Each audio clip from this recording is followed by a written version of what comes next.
Join Wager, cash in, and get a $125 bonus. Sign up now at tvg.com.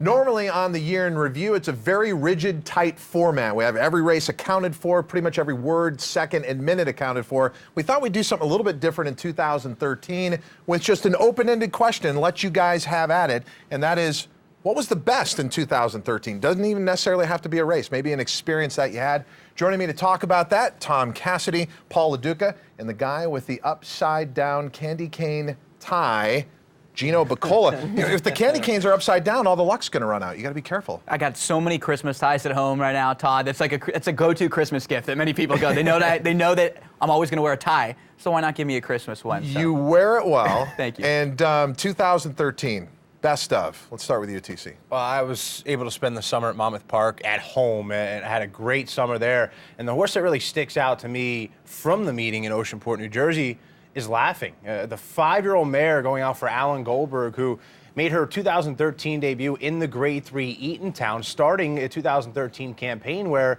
she went 4 for 5, with her only loss being in the Breeders' Cup Filly Mare Turf. And leading up to that event, there was some concern about how she had shipped. She had not been eating as much as she was eating on the East Coast, but the Grade 3 Eatontown started a year where she won a Grade 3 event at 6-1. She came back and won the Grade 1 Diana at Saratoga at 6-1, then wins the Grade 2 Boston Spa, wins the Grade 1 Flower Bowl, and then ends with a 7th place finish in the Breeders' Cup Filly Mare Turf. But she really jumped on the radar at Monmouth Park this summer of 2013. To me, she's the best of the meeting there. And Polly, our former colleague Frank Lyons was the bloodstock agent that closed the deal to bring her over here for Richard Santulli. He said early on she's going to be great. It took her a little while to find that form. Yeah, I think I was one that bet her at Aqueduct when she lost her first time. Of course, yeah. But my horse for 2013, I was going through a lot of different horses. I was at Del Mar, got the chance to go to opening day at Keeneland multiple times. But I'm going to pick a horse that danced to Bristol, Kentucky-bred daughter of Speightstown, for Ollie Figgins. For a lot of you people that love TVG and see the night shift, a lot of times you see Ollie Figgins' name show up in the Charlestown PPs a lot of times. This was the first Grade 1 win. She had won 7 in a row, her and Xavier Perez. And to win it at Saratoga, to hold off Bob Baffert, a little bit of a small barn getting the job done at Saratoga. Congratulations to them. G-Man, you traveled more than at any other time in your employment here at TVG. You went all over the country, so I'm sure you had a pretty big list. What was your best moment in 2013? Absolutely, it's the experiences. I'm going to give you 3 ones real quick. One, first, when I was at Betfair Hollywood Park, we got to see the return of Painter. That's something that we never thought we were going to see again. A horse who was literally on his deathbed for Zayat Stables, some of the top owners in the game.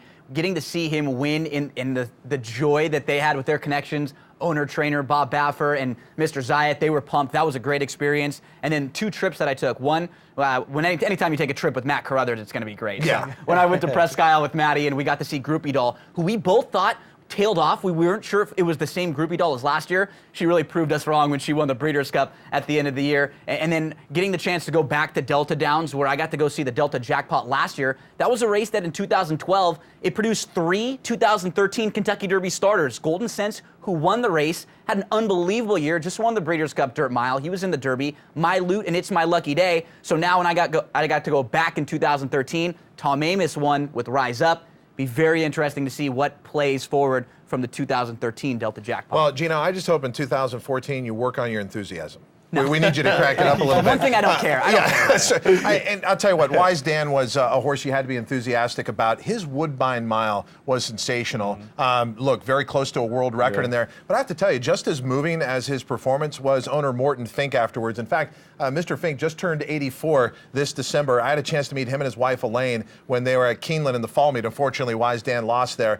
But that was one of Wise Dan's best performances. And what Morton Fink said afterwards, as long as this horse is around, I'm going to be around. For a guy who's now 84 years old to be so attached to a horse, it was quite emotional. Best miler you've seen? Best American miler you've seen, Todd? How long you been in the business? Yeah, well, look, I mean, on grass, yes. On grass, we've had some great milers over the years, but Wise Dan, I think we need to really appreciate what he's doing. Hey, quick comment about harness racing. You pick one moment in harness racing?